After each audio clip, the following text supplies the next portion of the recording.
E3 would have started today. Because of the virus, they had to cancel it. It's not a good idea to have large gatherings right now. The ESA wanted to turn E3 into an online-only event. Obviously, that didn't happen because nobody likes the ESA and nobody wanted to work with them.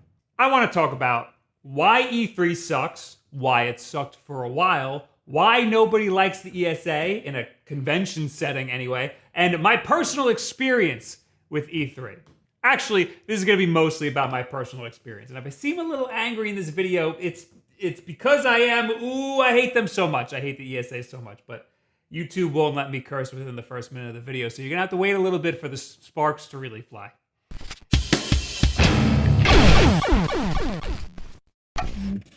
I've been lucky enough to attend E3 every year since 2014. Now, it wasn't open to the public then, and I barely had a YouTube channel, but I was able to get in through a very generous person who I don't want to call out because they'll probably get in trouble.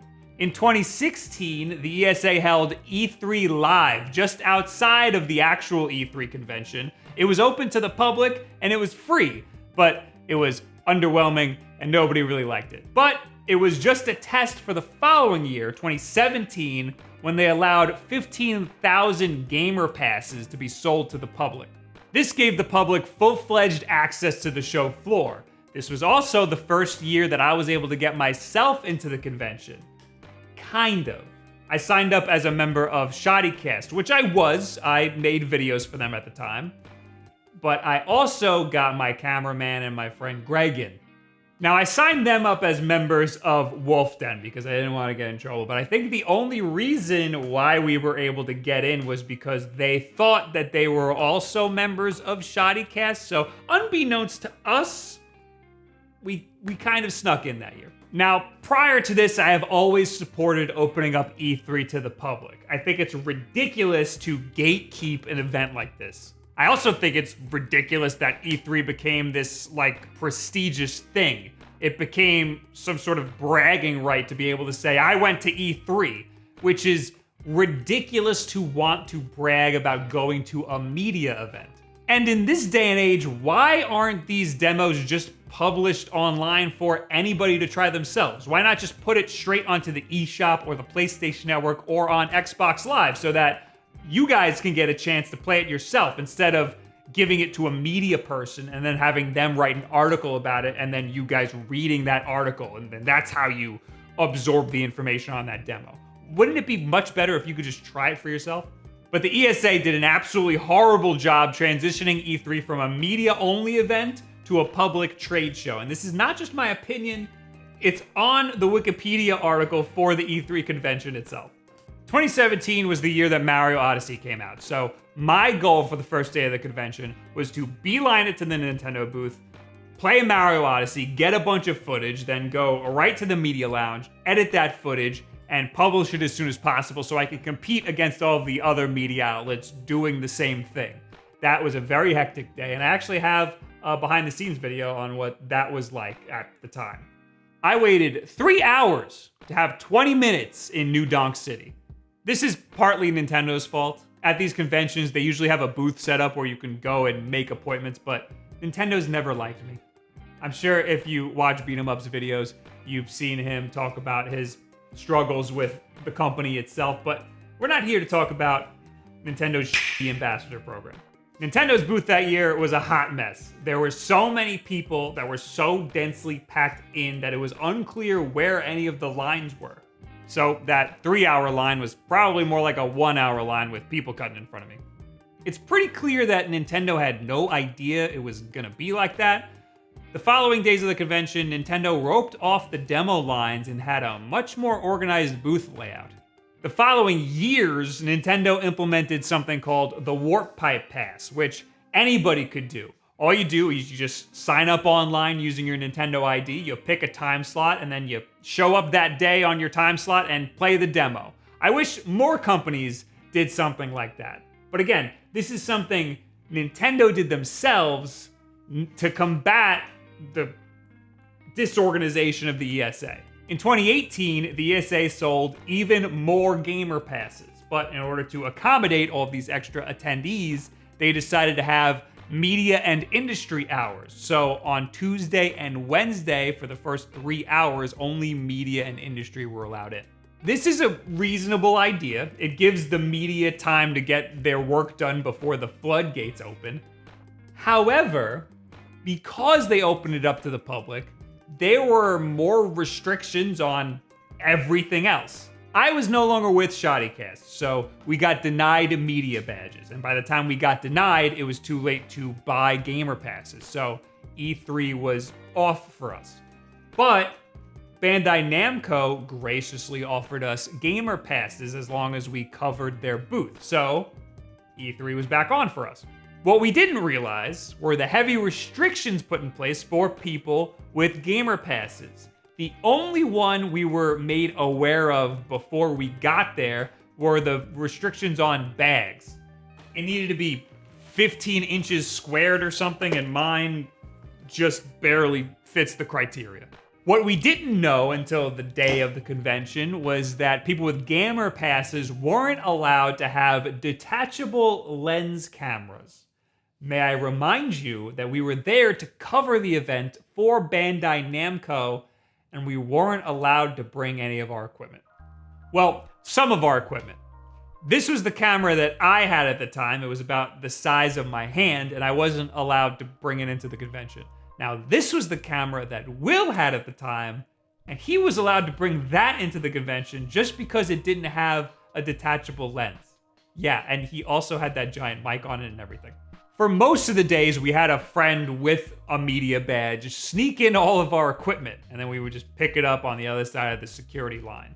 On the second day of the convention, the ESA just decided, F it, no more bags. Nobody with a gamer pass can have a bag at all. So that means if you made your way over there on the bus, too bad. You gotta pack it up, take the bus back to your hotel and drop off your bag, and then come all the way back. Or you can do what I did and just keep trying a different line until you make it onto one that'll let you through with a bag. Because not even the security there knew what kind of bullshit arbitrary rules the ESA was imposing day by day. The fact that we had gamer passes that year probably wasn't Bandai's fault. It was only the second year that gamer passes were a thing. And because of the increased attendance, the ESA probably only gave Bandai gamer passes to give out. And Namco Bandai probably had no idea about the restrictions on gamer passes that were changing day by day. But Bandai should have pushed back on the ESA after the convention to tell them that that was not okay, because the ESA is not going to listen to some schmo like me, but they definitely will listen to all of their exhibitors. And some of them kind of did. In 2018, Microsoft decided, you know what? We don't need E3. We own the Microsoft Theater. So they just decided, instead of paying for the convention fee, they would just move next door to their own plot and have their showcase there.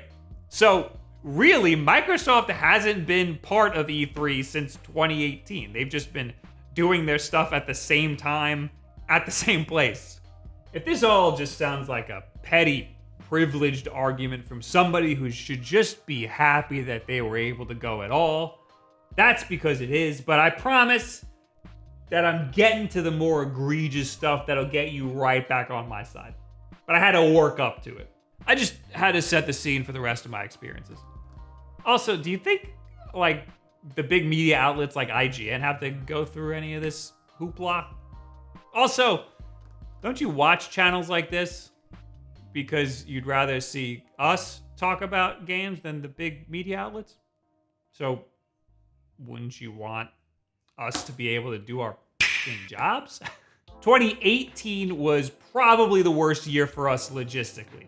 2019 wasn't so bad. It was the first year I was able to get a media badge through this YouTube channel, which I was very grateful for. I thought that was awesome. However, I forgot to sign up anybody else. So our crew could not get in. Luckily, the great people over at Satisfy helped sponsor part of the trip, and they were able to give us 3 industry badges for Will and our 2 camera guys, which was awesome. But guess what? Those industry badges have the same restrictions as the gamer passes. So that means we wouldn't be able to bring any of our camera equipment once again. And this time, we had much bigger camera equipment. Even Satisfy had camera equipment that they had to sneak in with their product.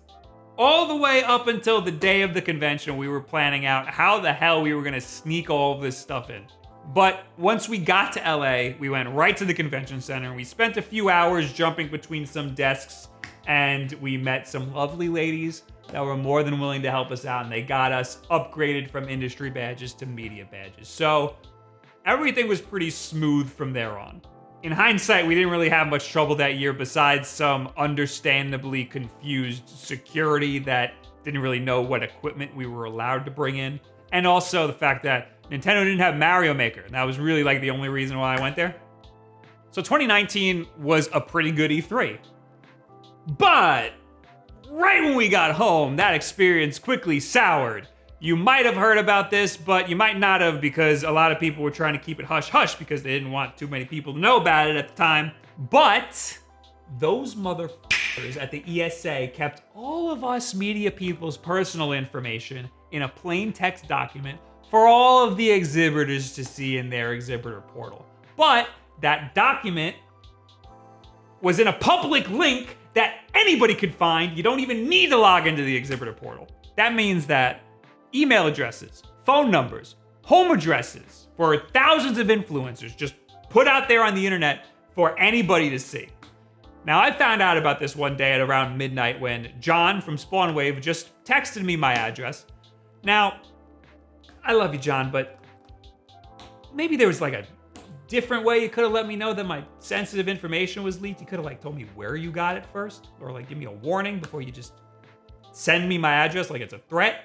Anyway, that following month was a doozy because I got just a bunch of prank calls, a bunch of threatening calls, a bunch of text messages. I got one guy sending me just a bunch of mangled limbs, and then he wrote, "You're next," or some dumb shit like that. I got some pizzas sent to me during a live stream, and that sounds harmless at first, but you have to realize that I live in New York, and these were Domino's and Papa John's pizzas.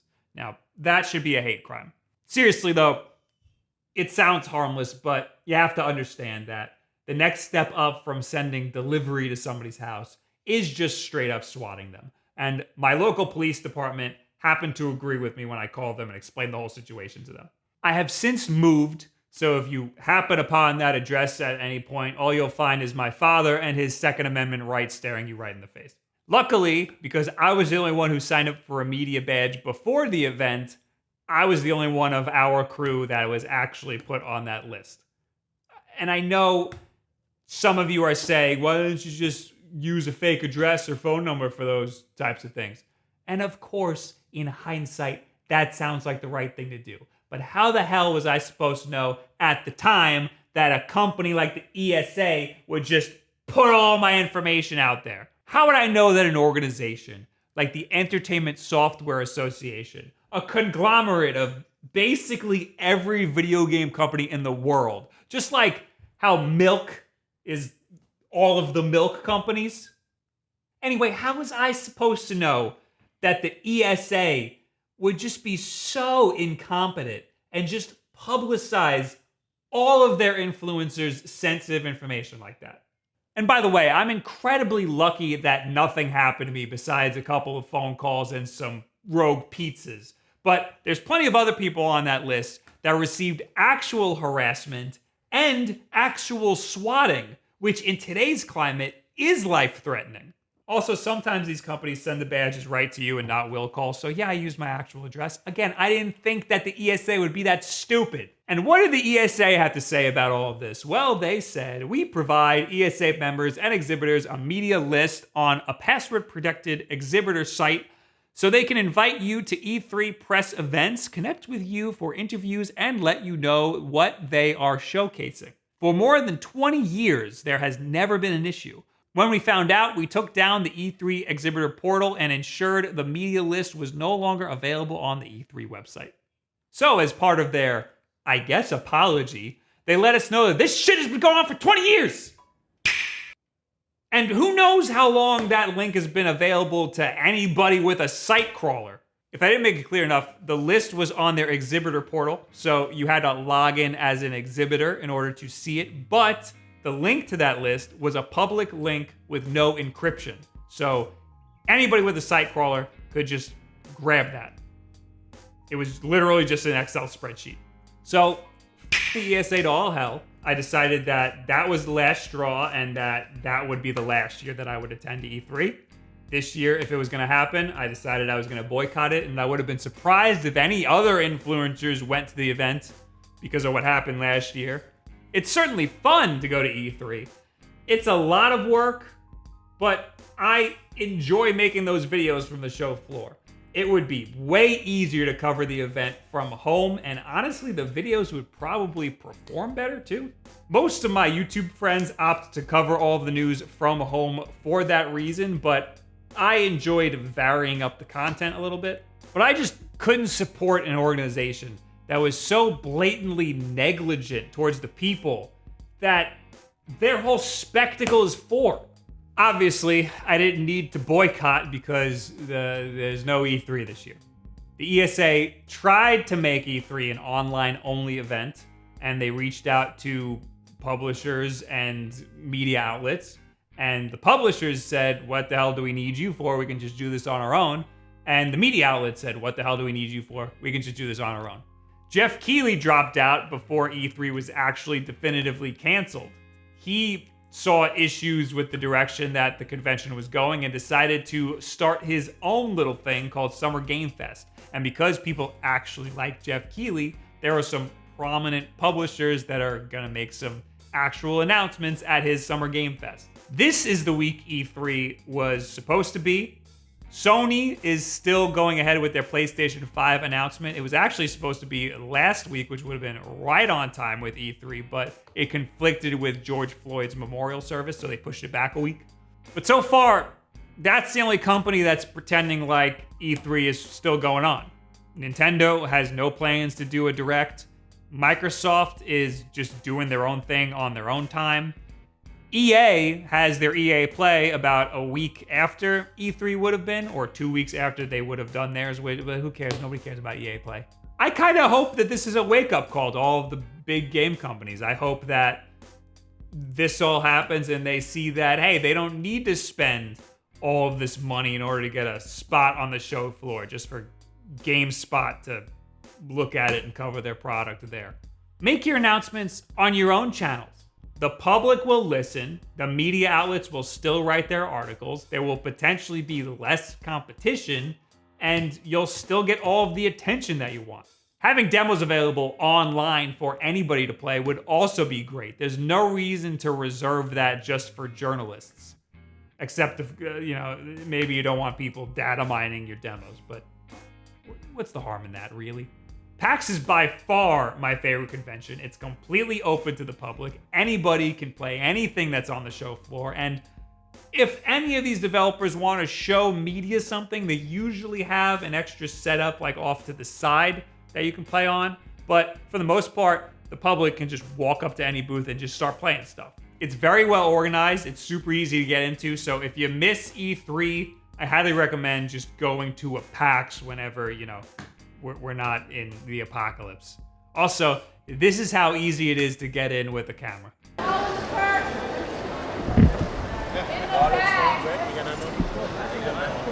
Where's Daddy? Stop fooling around. Thanks, man. Yeah, I'm a nice one, man. Thanks.